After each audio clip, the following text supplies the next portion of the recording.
shirweynaha koongareeska ururka kubadda cagta Hirshabelle oo ay ka soo qayb galeen mas'uuliyiin ka tirsan dowladda iyo bahda isboortiga ayaa maanta lagu qabtay magaalada Jowhar ee xarunta dowladda Hirshabelle. Furitaanka kulankan ayaa waxaa ka hadlay qaar ka mid ah madaxda kooxaha isboortiga Hirshabelle iyo qaar ka mid ah rugcadda isboortiga Hirshabelle. aad ugu faraxsanahay maanta inaan ka soo qayb galo shirweynaha kubadda cagta Hirshabelle. sidaan ognahay shirweynaha wuxuu noo yahay muhiim ayuu noo yahay sidaan ognahay wuxuu noo horseedaa waa horumar midnimo barwaaqo sidaan aan wada ognahay waxaan u taaganahay anaga ama u socono waxa waaye sidaan ugu shaqayn lahayn in uu horumar u gaaro kubadda cagta sidaan ognahay kubadda cagta kaliya ma in banooni kale la ciyaaro waa isdhexgal nabad iyo midayn. isboortigu wuxuu ku dhisan yahay iswada ogol isgacan wada qabsi isla jihaadid wax la yiraahdo ku dhisan yahay. isboortiga ma lahan shakhsiyaad ma lahan shakhsi kaliya ma lahan bulshadan reer Jowhar iyo bulshadan Hirshabelle wada degan oo u dhaxeeya. marka waxaan leeyahay isboortiga iswada ogol wax aan ku wadno iswada ogolna aan ku dhisno dalkeena iyo deegaankeena. ururka kubadda cagta meeshan waxa lagu soo dhigay waxqabadka 2026 runtii fursad waaye sida muuqato garoonka dhismihiisa iyo tayada in yaani tababarada iyo maamulka iyo garsoorka iyo macallimiinta in la hagaajiyo wax fiican waaye. warkayga waxaan ku soo gunaanidayaa isboortiga ma lahan caadifad ma lahan xumaan ma lahan dagaal ma lahan kaliya waa un xadaarad iyo inta yaroo isboortiga lagu dhex jiro yaan la siyaasadeynin. anaga Yuusuf waa taageersanahay maamulkiisu waa taageersanahay. Yuusuf wuxuu ku yimid mandate buu ku tagayaa laakiin dad meel luuq galay Yuusuf ma ridi karaan waa joogayaan Yuusuf ilaa mandate-kiisu u dhamaado. zeeraa waxaan ku tagay aniga inaan degmadii u ciyaaro inaan ma aragtay gobolkayga aan u ciyaaro saasaan ku imid zeeraa inaan la qaato marka dad madaxdii aad tihiin oo kooxaha waa inaad dishibliinka kala dadaashaan. gudoomiyaha xiriirka kubadda cagta Hirshabelle Yuusuf Xamed Jaras ayaa ka hadlay kulanka isagoo xusay in sanadka cusub la dardargelin doono isboortiga Hirshabelle. xiriirka kubadda cagta maamul goboleedyada ayagana waxay ku joogaan mar walba 40 sano mar la doortaa doorasho ay galaan oo ayagana sidoo kale waa marka qof damca waa gali karaa bini'aadan problem ma leh laakiin waxa la rabaa qofkii inuu shuruucdii iyo xeerkii nidaamkii oo soo maro 1990 ilaa 2005 haddoosan sharci xeer jirin xiriirka kubadda cagta mar rood dumilayo. marka waxaan idin codsanaa dhamaanteen waxaan nahay baa isboorti in sharci la hoggaansamo qof waa damca waa gali karaa problem ma laha. isboortiga waa isdhexgal bulsho isboortiga waa la yaqaanaa si loo maamulo waa la yaqaanaa si loo ciyaarna waa la yaqaanaa xuleys ma laha. qofkii damca ku jiro waqtiga doorasho ay yimaado ha soo qayb galo haddoo qaato wabillahi tawfiiq waa la shaqeynayna hadduu ilaa yiraa laakiin fawdo iyo sharcigan duminayna cid laga yeelaayo ma laha. gudoomiyaha degmada Jowhar ahna duqa magaalada Cusmaan Maxamed Muqtaar Barrey ayaa ka qayb galay shirkan isagoo khudbad ka jeediyay furitaanka shirka. ogsoontihiin meesha aad ku ciyaar lahaydeen kubadda cagta ayaan waxaan ku bilownay burbursoni ama maxaa la dhahay dayactir ama dhismo oo maxaa la dhahay garoonkii weynaa ee magaalada Jowhar ee caasimadda dowladda Hirshabelle si aad ugu ciyaartiin isdhexgalkiina bulshada u noqdo mid taabakala.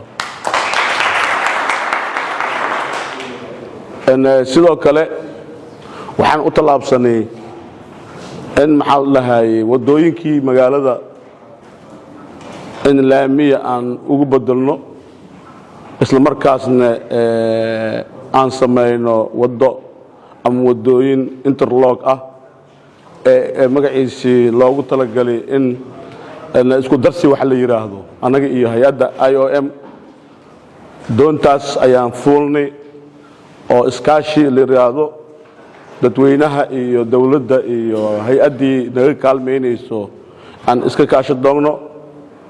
doontaasna waxaa naaqoodii ka ah madaxweynaha dowladda Hirshabelle Al-Sayid Ali Abdullaahi Xuseen Ali Gudlaawe. waxaan mar labaad iyo mar saddexaad ku boorinayaa inaad ka qayb qaadatiin sida idinka ugu qayb qaadatiin ayaan magaciisii ay noqon doontaa horumarinta iyo maxaan ku raahday taabagalinteeda. waxaa la rabaa nimiyahow aan u horseedno niman dhalinyaro aan nahay in aan magaciisii aan ku bixino mutatabacnimo. ugu dambeyntii kusimaha gudoomiyaha gobolka Shabeellaha Dhexe ahna gudoomiye ku-xigeenka dhinaca siyaasadda Maxamed Cabdi Sheekh Xandow ayaa gabagabadii kulanka ka hadlay isagoo xusay inay jiraan dhalinyaro diidan horumarka isboortiga maamulkana uu gacan bir ah ku qaban doono. iska fadhiimaanta waxaan la wadaagaynaa qolooyinka tabashada qabo inaan ka maamul ahaan annaga degmada aan u yeernay si aan u dhageysano waxa ay ka cabanayeen iyo ujeedada ay leeyihiin.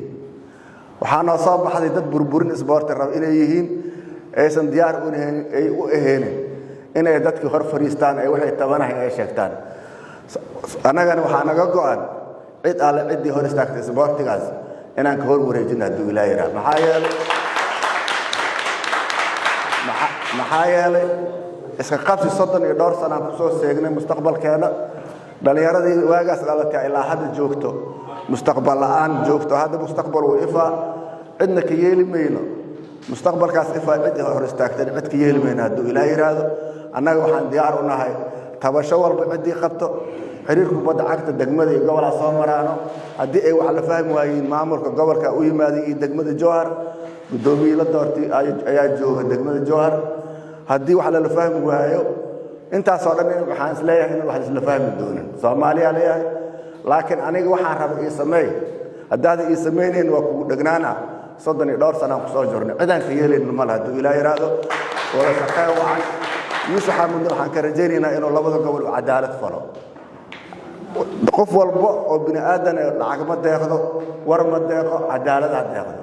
Yuusuf waxaan mar labaad iyo saddexaad ku dardaarminaynaa inaa cadaalad ilaahay dadkaas ku hogaamiso. haddii aad cadaalad samayso cid alle ciddii ka hor imaanaysa waxay noqonaysaa qaar ka mid ah firqooyinka oo ka mid ah firqaha leexad firqa walba oo leexatan waa la iska hor wareejiyaa cidaan ka yeelayn mar labaad iyo mar saddexaad intaas ay ku boorina. waxaan leeyahay dhammaan khabiirada kubadda cagta degmada Jowhar way fadhiyaan Zeya fadhiyo Maxamed Ali Daayira fadhiyo boqolka fadhiyo waxaa fadhiyo ninka la yiraahdo Salsal yaanya fadhiyo waxaa fadhiyo Maanjo waa la wada fadhiyaa kulli ciddii tabasho qabta isboortiga waxa lagu dhaqa xeer waaye ma xoog cid alle ciddii tabasho qabto degmadii xiriirka kubadda cagta degmadii gobolka fahmi waayo war yaa la aadina Yuusuf Xamuud qabiirada loo yimaado hal yiraahdo waxa saanaga qaldan hala sameeyo. annaga banooni waxaan soo dheelayna iyadoo maamul jirin oo hogaamiye kooxeed jiraan oo xabad iskuulada soo dheelayna wiliina isqabsiga seerkaas la eeg iyo horumar la'aantaas wili ka baahan shaqeeyno horumar aan ka shaqeynayna. waxaan ka rabnaa marka ciddii tabasho qabta waa furiyaa wada hadal laakiin laga yeeli maayo waa la iska dabaqeelna iyo Facebook laga hadla Facebook wuxuu soo ziyaadina hadduu jiro waa arki doonaa hal wada hadla hadduu ilaahay